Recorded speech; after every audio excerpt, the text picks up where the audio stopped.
Bienvenidos a este nuevo encuentro con la voz del pastor. Desde hace ya varios viernes venimos reflexionando acerca de la oración cristiana, la oración del discípulo del Señor, que responde a esa súplica deseosa de los discípulos de orar como Jesús oraba. Y por eso le pidieron que les enseñara a orar. Esta petición es la petición de los discípulos de todos los tiempos. Necesitamos aprender a orar.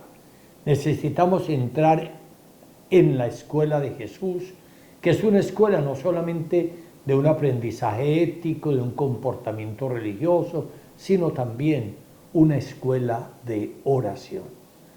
Los discípulos eran testigos de lo que se operaba en Jesús cuando oraba, de la transformación que él recibía, porque salía de los encuentros de oración fortalecido, rozagante, entusiasmado, con toda la voluntad de volver a la misión. A veces entraba a la oración con situaciones muy difíciles para afrontar, para resolver en su propia vida, y también en la misión que el Padre le había encomendado. Pero por eso mismo necesitaba orar. La oración en él no era un pasatiempo, no era para cuando tuviera tiempo, era una necesidad. Necesitaba sumergirse en la voluntad del Padre para aprenderla, para poderla incorporar totalmente a la propia vida y para poder, como él mismo lo decía, no hacer otra cosa sino la voluntad del Padre. Mi alimento es hacer la voluntad del Padre. Y por eso Jesús, cuando enseña a orar, está transmitiendo una vivencia. Aquello que lo acompañaba en esos momentos en los que él se retiraba a un lugar aparte para estar a solas con el Padre Celestial. Y bueno, ya hemos bregado ahí recorriendo todos esos momentos oracionales de Jesús, hasta llegar a el momento en el que Él enseña a sus discípulos el Padre Nuestro. El Padre Nuestro es la síntesis de toda la oración cristiana. En el Padre Nuestro están contenidos todos los elementos que nosotros, los discípulos de Jesús, estamos llamados a hacer oración. No es simplemente una fórmula de memoria para ser repetida mecánicamente. Es ante todo una vivencia que nos permite tener los mismos sentimientos de Jesús cuando Él se sumergía en esa profundidad del conocimiento de Dios y que Él mismo nos ha transmitido.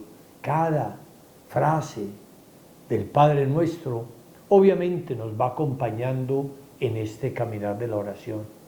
Hay momentos en que quizá una sola de esas frases nos da para mucho tiempo de oración y para una y otra vez volver sobre ella. Sí, hay momentos en que quizá experimentamos con mucha fortaleza realmente la presencia de Dios y solo deseamos que su nombre sea santificado y nada más, es decir, el nombre de Dios como Padre. Otras veces, como Jesús mismo, tenemos la pasión porque el reino de Dios llegue y esa súplica se hace una constante en la intimidad de la oración y así cada una de ellas. Y hemos dicho que esa oración del Padre Nuestro, pues en primer lugar tiene lo que llamamos la invocación. ¿A quién se dirige la oración? A aquel a quien Jesús llama Abba, es decir, Padre. Y profundizamos mucho en todo el significado que este nombre de Dios tiene para Jesús y que nos ha transmitido a nosotros. Dios no es simplemente el creador, el omnipotente, el omnisapiente, el todopoderoso. Dios es ante todo el Abba, el papá al que Jesús se dirigía con una confianza y una ternura infinita, abandonándose en sus brazos como un niño en brazos de su padre o de su madre. Luego, hemos venido reflexionando acerca de los 3 primeros deseos. El discípulo desea que el nombre de Dios como Padre sea santificado, que venga su reino, que hemos dicho que este es el corazón del Padre nuestro.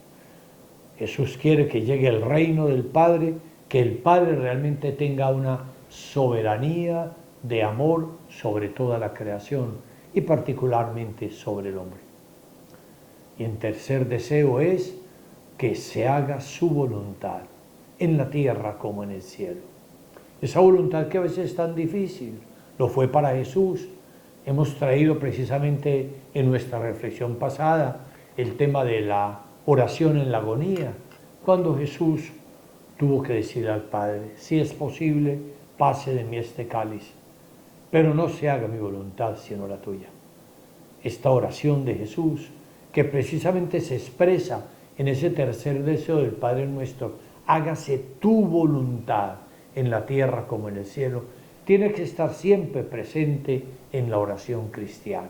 Sí, que se cumpla la voluntad del Padre, no mi voluntad. Y qué difícil es eso a veces. El Evangelio nos narra que Jesús pronunció esa oración durante toda una noche, hasta llegar a que la voluntad suya coincidiera total y plenamente con la voluntad del Padre. También nosotros, muchas veces, tenemos que acompañar a Jesús en esa oración, no como los discípulos que en el huerto de los olivos dormían mientras Jesús oraba, sino manteniéndonos atentos, vigilantes, pidiendo conocer la voluntad de Dios y podernos adherir totalmente a ella, aunque en el momento presente esa voluntad nos resulte difícil, aunque no la comprendamos muchas veces, aunque no la queramos, pero como discípulos de Jesús queremos que ante todo se cumpla y se realice la voluntad del Padre Celestial. Y después de los 3 deseos iniciales, nos sumergimos en lo que podemos llamar son las súplicas que brotan del corazón del discípulo, de las necesidades del discípulo, de las necesidades concretas del discípulo en la oración de Jesús. Son 4 súplicas. Danos hoy nuestro pan de cada día, es la primera. La segunda, perdona nuestras ofensas como nosotros perdonamos a los que nos ofenden. La tercera, no nos dejes caer en tentación. Y la cuarta, líbranos del mal. 4 súplicas, 4 peticiones del discípulo de Jesús. Hoy vamos a reflexionar acerca de esta primera súplica. Danos hoy nuestro pan de cada día. Con esta petición se introduce un aparente viraje en la oración del Señor. Pareciera que la mirada se dirige ahora hacia la tierra, hacia el hombre con todas sus necesidades. Sí, se pide el pan necesario para que el hombre se mantenga en la vida, el perdón por la ruptura de la fraternidad de los hijos de ese Padre Dios, las fuerzas para vencer en medio del combate contra la tentación y la liberación del mal. Pareciera que sí, que ahora la mirada no se dirige tanto a Dios, pidiendo que su nombre sea santificado, que venga su reino, que se haga su voluntad, sino que ahora se dirige más hacia nosotros. Todas estas súplicas traducen la aflicción en la que se halla la vida humana. Pero este viraje es solo aparente. En realidad, lo que se pide aquí es la concreción del reino en la vida concreta del hombre, en su infraestructura biológica y social, que está siempre amenazada por diferentes fuerzas que amenazan al discípulo de Jesús. De ahí que precisamente ante esa amenaza se haga oración y objeto de súplica la necesidad en la que se encuentra el discípulo. Precisamente, la unión indisoluble de la causa de Dios con la causa del hombre constituye el misterio de la encarnación. Sí, a partir de la encarnación no hay dos causas, la causa de Dios y la causa del hombre. No, en definitiva, se han unido en una sola realidad, que es la persona de Jesús, Dios y hombre verdadero. La causa del hombre es la causa de Dios, y la causa de Dios es el bien del hombre. Uno de los grandes padres de la Iglesia, llamado San Ireneo, llegaba a decir esto: la gloria de Dios es que el hombre viva. En una frase sabia que ha recorrido toda la historia del cristianismo se resume todo. La gloria de Dios es que el hombre viva. Es la vida del hombre concreto. Dios sufre cuando el hombre sufre. Dios se alegra cuando el hombre se alegra. Y por eso no hay una causa de Dios o buscar simplemente su gloria, pues con alabanzas, con gritos, con incienso, olvidándonos de lo que es el sufrimiento concreto de los hijos de Dios. Dios sufre en cada hombre que padece, ahí está Él. No lo podemos separar, por tanto, una cosa ni otra. La gloria de Dios es que el hombre viva. Y esa vida del hombre precisamente se va a concretar en estas 4 súplicas que el discípulo ora en la segunda parte del Padre Nuestro. Hay que decir que esta oración en la segunda parte empieza hablando del pan. Danos hoy nuestro pan de cada día. O como se decía en la fórmula anterior, el pan nuestro de cada día, dánoslo hoy. Es la misma expresión, pero la palabra el pan es realmente en la estructura oracional griega la primera palabra que aparece. Pan, pan. Esto indica mucho más que el simple pan físico, tal como nosotros lo conocemos habitualmente.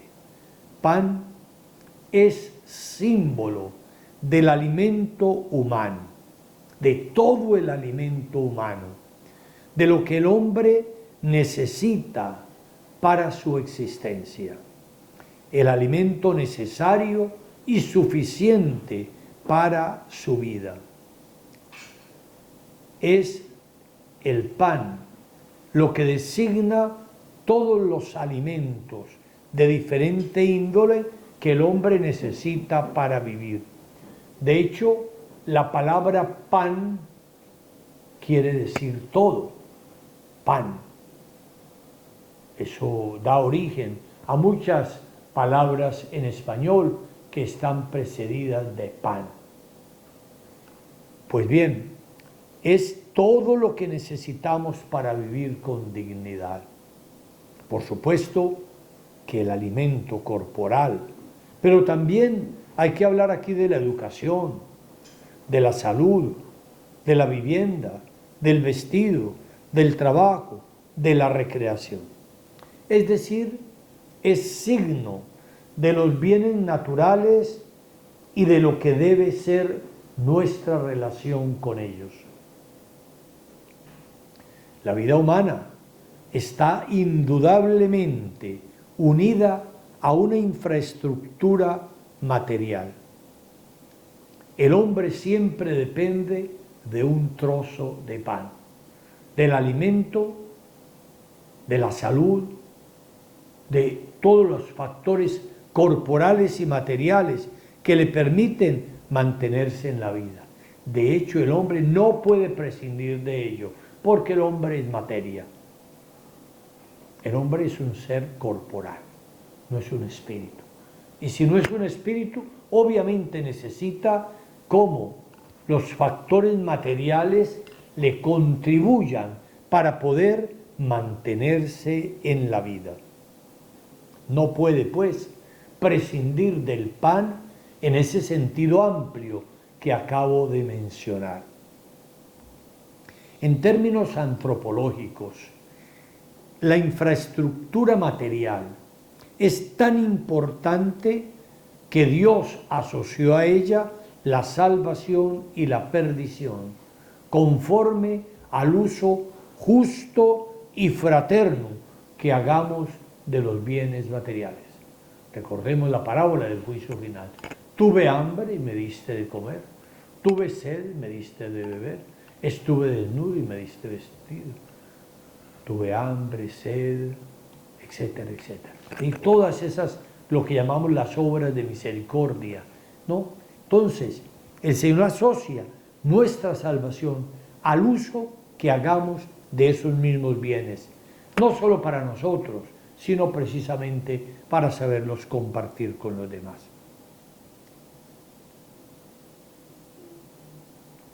El creyente concibe su existencia como un don de Dios.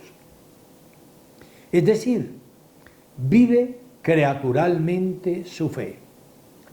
Y para sostener su existencia, precisa de los bienes divinos concretados en la expresión del pan. Hay una frase de San Pablo en 1 Corintios 4:7 que podemos decir resume maravillosamente esto que digo. Dice el apóstol: ¿qué tienes tú que no hayas recibido? ¿Qué tienes tú que no hayas recibido? Y si lo has recibido, ¿de qué puedes presumir? Como si no lo hubieras recibido. ¿Qué tienes tú que no hayas recibido? Todo lo hemos recibido. Obviamente, en primer lugar, el don de la vida es el primer don de Dios. Pero todo lo que vamos recibiendo que nos permite mantenernos en la vida y tener una vida digna. Todo lo hemos recibido. Y porque todo lo hemos recibido, todo necesitamos suplicarlo, agradecerlo a Dios. Agradecer de Dios los dones recibidos, pero al mismo tiempo suplicar por todos los dones que nos van a permitir mantenernos en la vida. Interioricemos mucho esa expresión de San Pablo. ¿Qué tienes tú que no hayas recibido? Todo lo has recibido. Todo lo has recibido de Dios a través de muchas maneras que Dios tiene de concedernos. Dios no nos concede solo sus dones el día que nos tira algo del cielo, sino cuando pone a nuestro alcance, mediante el trabajo humano, mediante la inteligencia, mediante la ciencia, pues bueno, los medios que tenemos precisamente para mantenernos en la vida. Y quisiera precisamente por eso hablarles de un tema muy actual. En estos días hablaba yo con una persona sobre la vacuna, ahora para el coronavirus.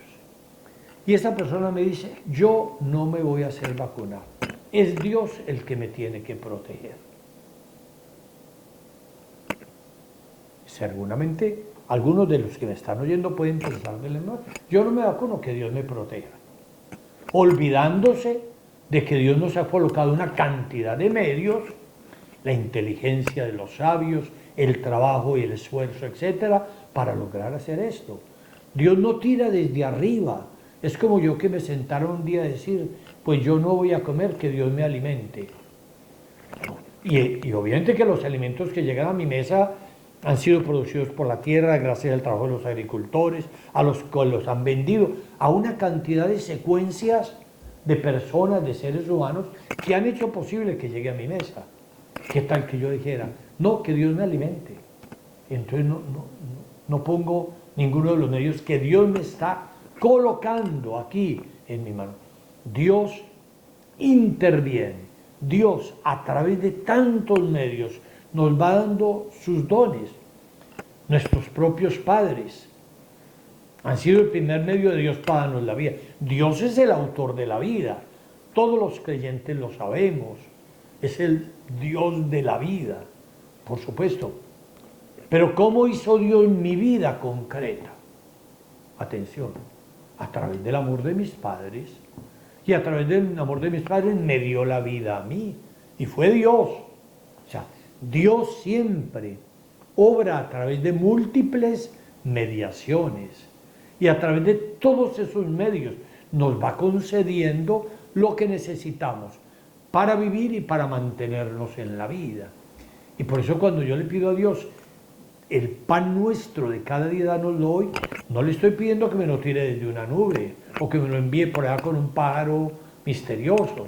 No, le estoy pidiendo que yo pueda, con mis fuerzas, con el trabajo humano, etcétera, poderme mantener en la vida, que es lo importante. Miren que esto tiene que ser muy claro, porque si no podemos caer en fundamentalismos que no nos llevan a ninguna parte, como están llevando a que algunas personas no recurran a la vacuna. Y yo diría, el que no recurra a la vacuna, lo mismo podría decir entonces con un antibiótico. Yo tengo una infección y para esa infección tengo que utilizar un antibiótico. Yo no puedo decir, no, que la infección me la cure Dios. Dios te la cura, pero Dios da los medios necesarios al hombre, a la ciencia, para precisamente poder atender a esa enfermedad y necesidad del hombre. Esto es fundamental. Y hoy es la clave de toda esta petición primera de la segunda parte del Padre Nuestro. El pan nuestro de cada día danoslo hoy. Y recuerden, ¿qué tienes tú que no hayas recibido? Todos los días estás recibiendo permanentemente de Dios, permanentemente de Dios, múltiples dones. El aire que respiras, que es lo primero. Sin aire yo no puedo vivir. Ahora, ¿cuántas personas están en las clínicas sufriendo porque les falta el aire? Porque no hay oxígeno, porque por muchos motivos no tienen acceso a ello, ¿cierto? El aire que respiras es un don de Dios. Y el hombre lo procesa y consigue las balas de oxígeno y consigue muchos medios para poder llegar cuando nos falta a nosotros. Sí, Dios, para conservar la vida que Él mismo nos ha dado, necesita realmente múltiples medios, como cuando le dijo a Adán y Eva, crezcan y multiplíquense. No iba a crear Él inmediatamente cada ser humano, no, les da a ellos una facultad. Igualmente le da al hombre la inteligencia, domina la tierra y sométela, le dice al ser humano. Es decir, nos ha dado una cantidad de facultades. Y bueno, eso por una parte tiene que llevar al ser humano a una gran humildad, empezando por los científicos y por todo. Se dice que si algo nos tiene que enseñar esta pandemia es la humildad. La humildad para reconocer que todo lo recibimos de Dios. Y que como esa cita de San Pablo en 1 Corintios 4:7, lo he repetido, lo indica. ¿Qué tienes tú que no hayas recibido? Y si lo has recibido, ¿de qué puedes presumir como si no lo hubieras recibido? Pues es una humildad grande, todo lo he recibido, todo lo he recibido. Pero al mismo tiempo tengo que hacerme responsable de ello, trabajarlo, cultivarlo, para que pueda verdaderamente Dios, a través mío, remediar tantas necesidades, atender a tantas personas, etcétera, etcétera. Dios, pues, proporciona a través de múltiples mediaciones el pan nuestro de cada día. Repito, ese pan entendido en forma integral, que es alimento, que es salud, que es vivienda, que es vestido, que, bueno, trabajo, en fin, todo lo que necesitamos para vivir. Solo así la vida, ese don precioso que hemos recibido de Dios, queda preservada. Toda esa vida, esa materia que somos nosotros, es portadora de la realidad de vida. Es el pan que constituye el don de Dios para sostener en la vida a sus hijos los hombres. Eso es la primera clave, el pan, el pan. ¿Qué quiere decir pan? ¿Y de qué manera nos lo da Dios? ¿De qué manera nos lo da Dios? Pero, si bien la necesidad del pan es individual, su satisfacción no puede serlo. Debe ser comunitaria. Por eso no oramos diciendo, el pan mío de cada día dámelo. No. Oramos pidiendo el pan nuestro, el pan nuestro. Esto tiene un profundo sentido que está presente en toda la predicación de Jesús. Con él se llegó a la plena conciencia de la fraternidad humana. Tenemos un Padre que es Padre de todos los hombres, que es nuestro Padre. Nosotros somos todos hijos y por tanto hermanos. Recuerden la expresión del Señor Jesús. He venido a reunir en una sola familia, a todos los hijos de Dios. Hacernos familia, hacernos fraternidad. Todos somos hijos y por tanto hermanos. Por eso, la satisfacción meramente personal del hombre, podemos decir, sería un desgarrón de la fraternidad. Pensar solo en calmar mi hambre, olvidándome de los demás, rompe la fraternidad. Y es la causa de tantas injusticias y de tantas desgracias. Ciertamente, esto está conmoviendo. En estos días hemos oído estadísticas terribles, como cantidad de familias. Se habla del más del 40% de la población colombiana tienen solamente una comida al día. Y no una comida amplia, no. Una poca comida para medio llenar su estómago de cualquier manera. Más del 40%. Imaginémonos eso. ¿Cuánta gente hay que no tiene empleo, que no tiene posibilidad de llevar el pan? Es un desgarrón de la fraternidad, un atentado precisamente contra todos los dones que Dios nos ha dado. Tenemos una patria muy rica en recursos naturales, pero también de qué manera algunos acaparan esos recursos. Comer como cristiano es un acto comunitario, un rito de comunión fraterna. El pan cotidiano trae la necesaria felicidad a la vida. Y toda felicidad, para ser tal, debe compartirse y comunicarse. Además, hay que tener en cuenta que el pan que consumimos diariamente esconde una red de relaciones anónimas que debemos recordar. Sí, el alimento que consumimos es el resultado del trabajo de muchos brazos, de muchas personas humanas. Y en ello van mezcladas toda la grandeza y toda la miseria humana. Toda la grandeza, porque ese alimento, repito, ha sido fruto del esfuerzo de muchos seres humanos para que llegue a nuestra mesa. Pero también encierra tanta miseria, porque hay tantos que podemos estar acaparando y de alguna manera malgastando el pan que Dios ha dado para todos sus hijos. El pan, pues, encierra todo el universo de lo que permite al hombre sostenerse en la vida con todas sus luces y sus sombras. Dios no puede escuchar la oración de quien pide el pan para sí mismo, sino del que pide el pan nuestro. La necesidad básica nos iguala a todos. La satisfacción colectiva nos hace hermanos. Todos experimentamos la necesidad del alimento, del pan.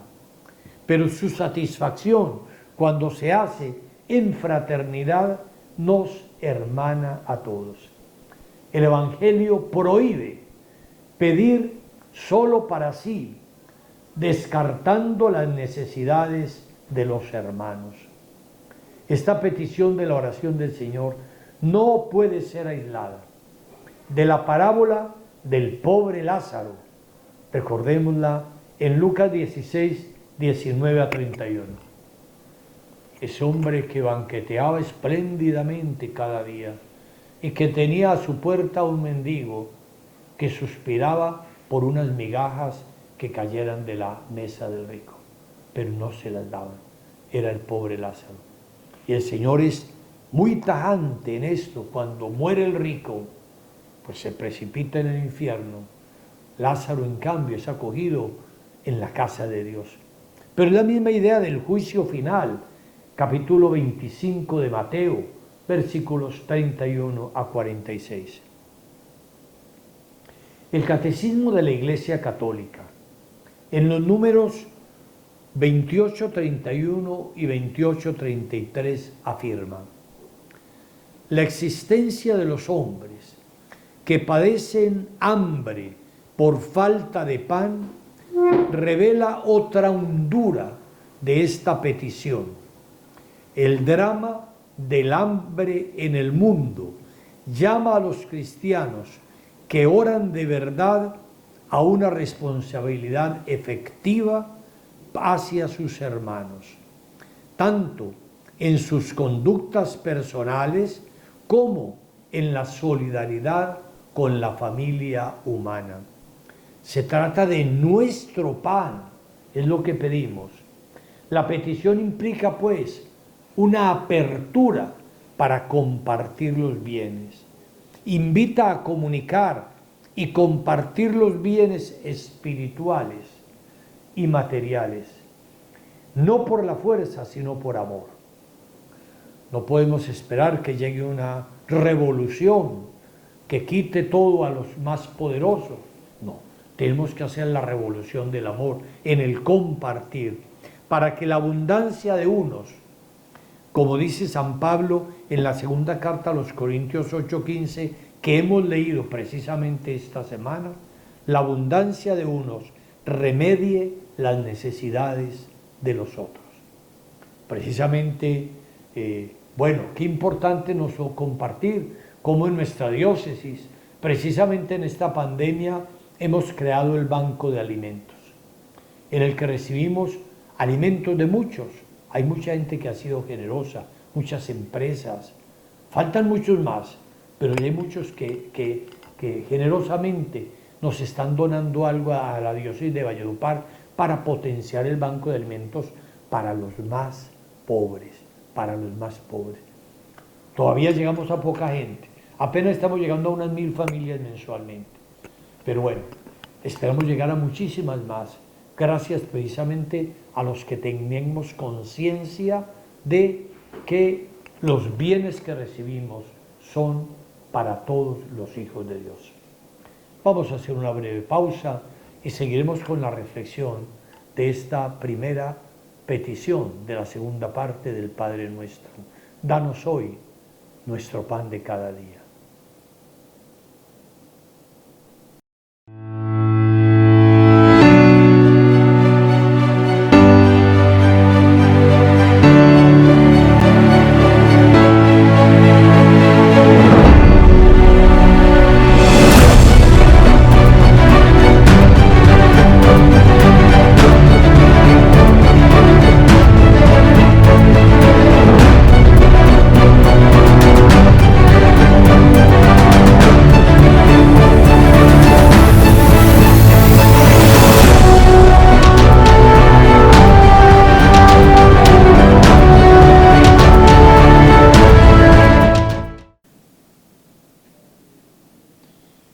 Hacemos ahora un reporte de audiencia de algunos hermanos que se han comunicado con nosotros.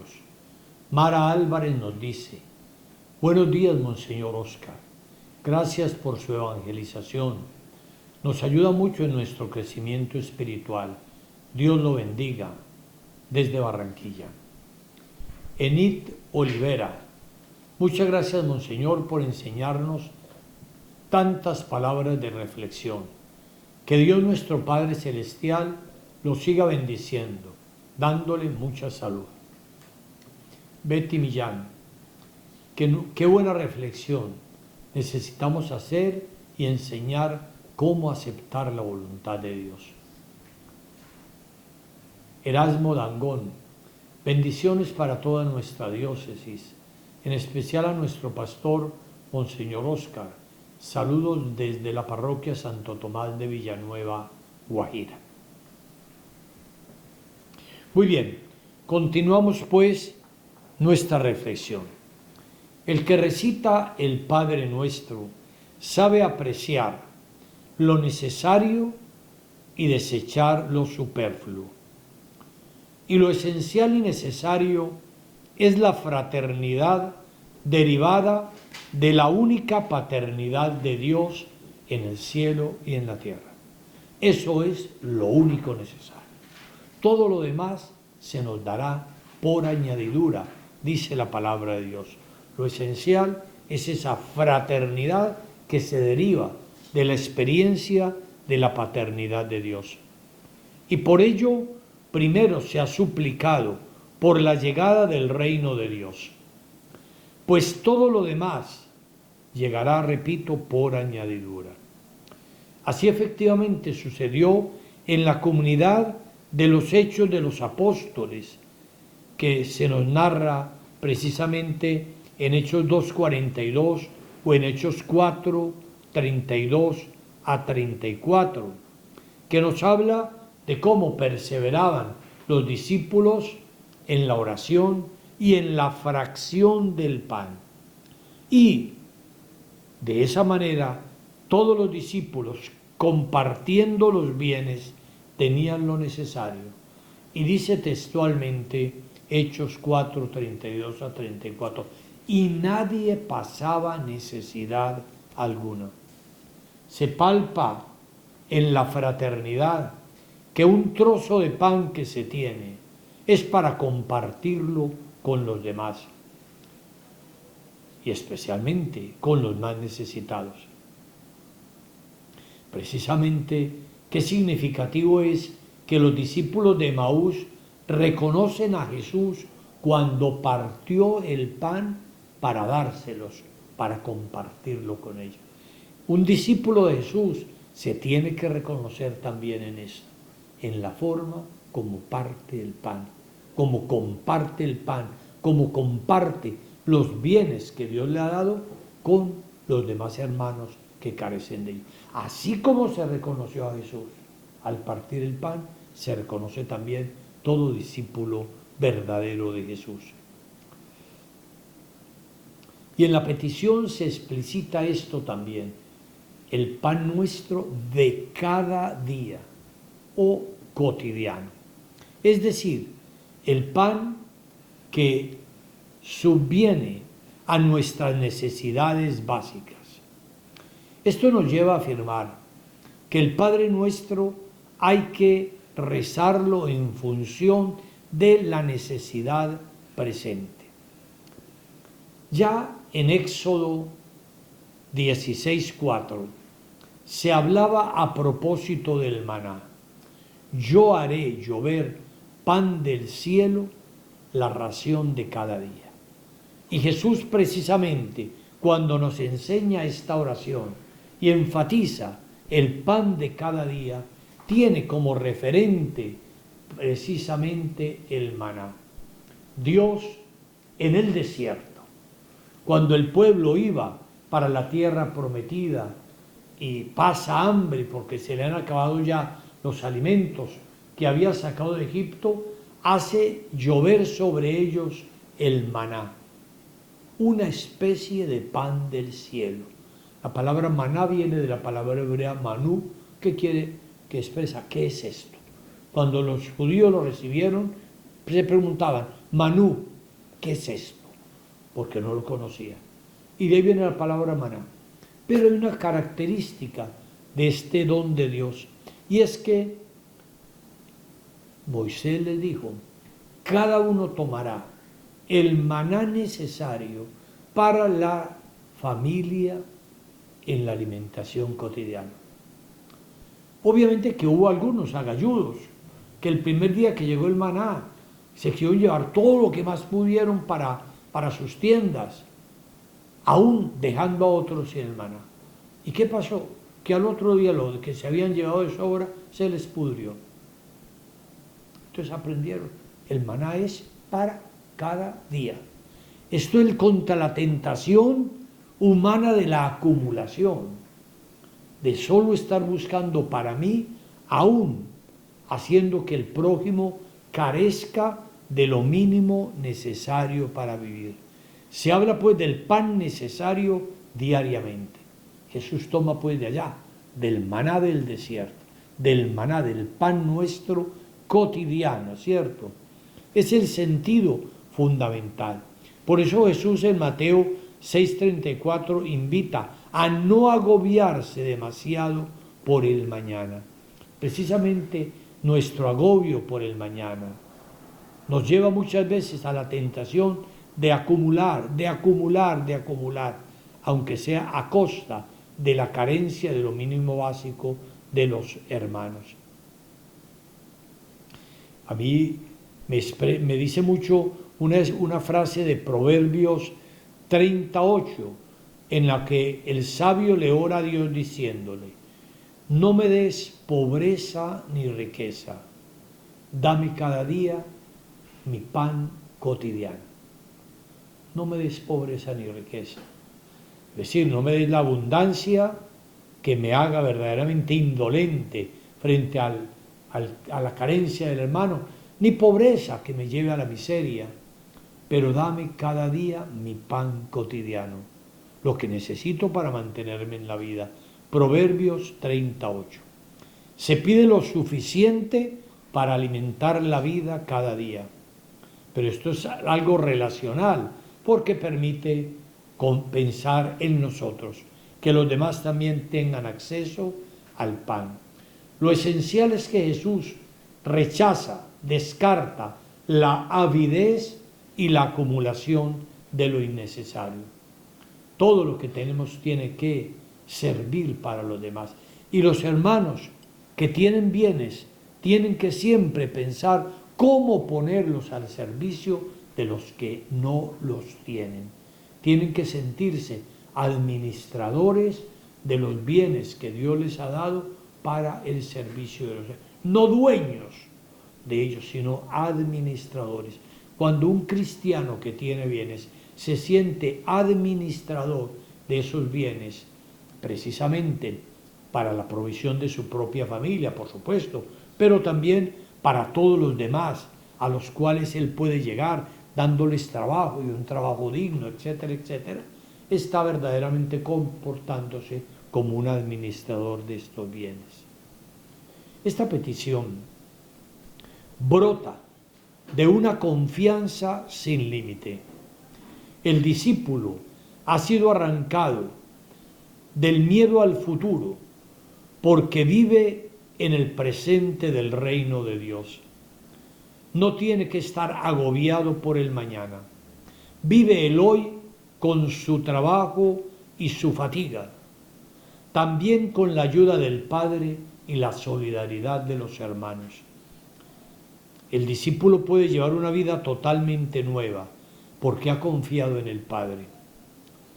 En definitiva, la petición del pan es un despojo de cuanto se quiere acumular, porque se interesa solo por lo necesario, pero es porque tiene su confianza puesta en Dios. Ahora bien, esta petición del pan, que como he dicho, pan significa todo, ¿no? La palabra pan en griego, todo, que es todo lo que me permite mantenerme en la vida, ¿no? Esta petición del pan tiene también un sentido espiritual. y es pedir a Dios el pan de la vida, que es Cristo mismo que se dona en la Eucaristía.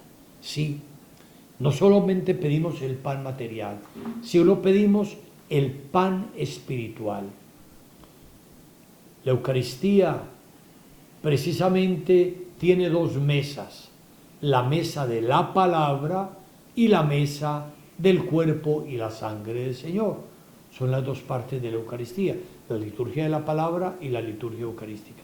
Y en ambas mesas, la mesa de la palabra, que se distribuye desde el ambón, donde se proclama y se predica, y la mesa de la Eucaristía, desde el altar, nosotros recibimos allí el pan espiritual, que nos permite también mantenernos y crecer en la vida cristiana. Cristo es el pan de la vida, y Él ha querido quedarse precisamente entre nosotros, en forma muy particular, en la Eucaristía, que es la comida diaria de la comunidad cristiana. Por tanto, tenemos que compartir esas dos necesidades de pan, porque también el Señor dijo en la tentación, cuando el demonio le formuló que convirtiera las piedras en pan, y Jesús le respondió: no solo de pan vive el hombre, sino de toda palabra que sale de la boca de Dios. Y desafortunadamente a veces pareciera que queremos vivir solo del pan material, olvidándonos del pan espiritual, que es la palabra y la Eucaristía sacramental.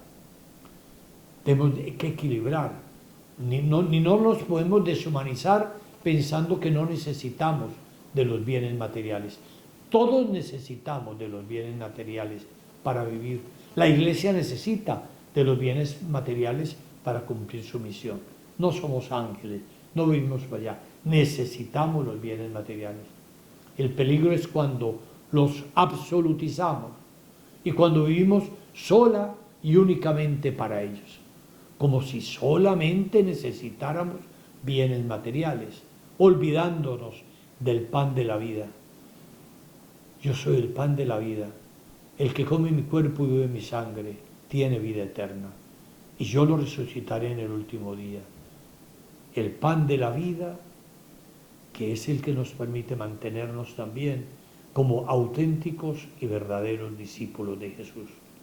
Al orar, pues, con el Padre nuestro, pidámosle al Señor que nos conceda el necesario pan que nos permite valorar, agradecer, disfrutar la vida, conservarnos en la vida que hemos recibido de Él, pero que nunca nos falte tampoco el pan de la salvación que el Señor nos ha querido dejar en la Sagrada Eucaristía.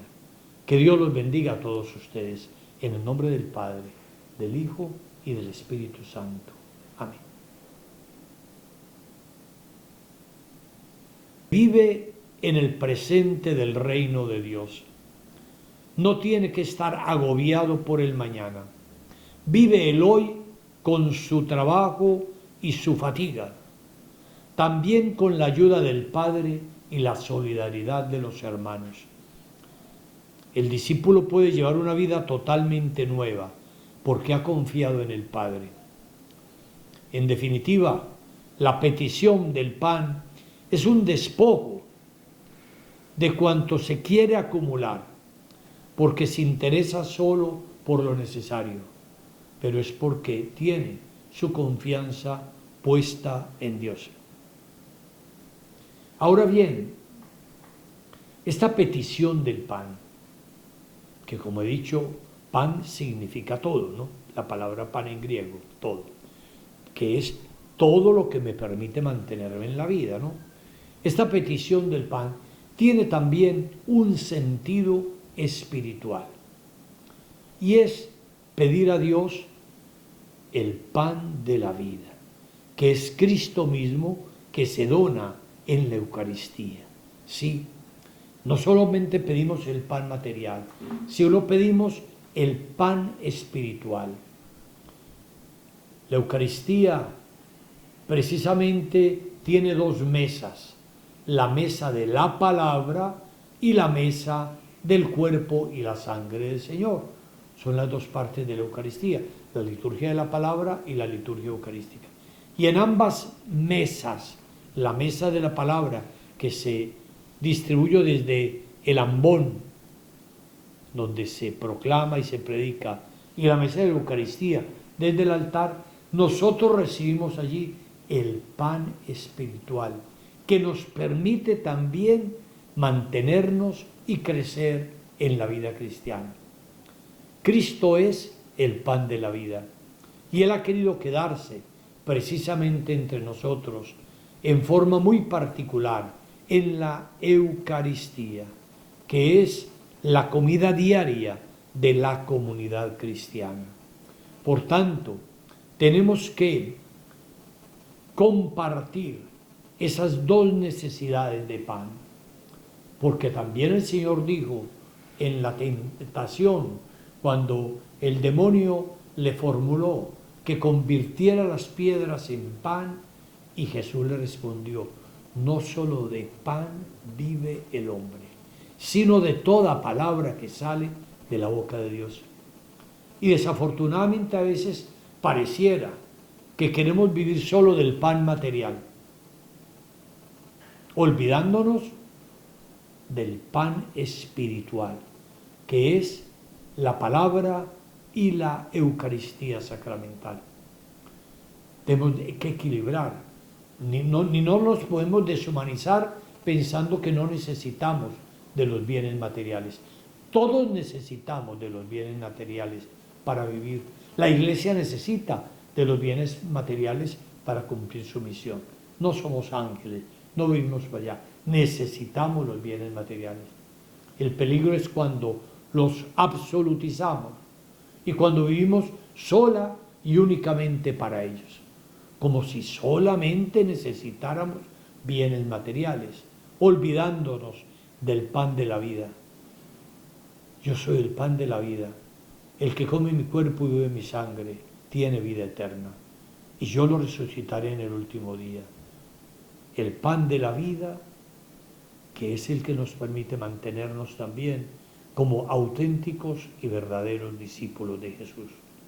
Al orar, pues, con el Padre Nuestro, pidámosle al Señor que nos conceda el necesario pan que nos permite valorar, agradecer, disfrutar la vida, conservarnos en la vida que hemos recibido de Él, pero que nunca nos falte tampoco el pan de la salvación que el Señor nos ha querido dejar en la Sagrada Eucaristía. Que Dios los bendiga a todos ustedes, en el nombre del Padre, del Hijo y del Espíritu Santo. Amén.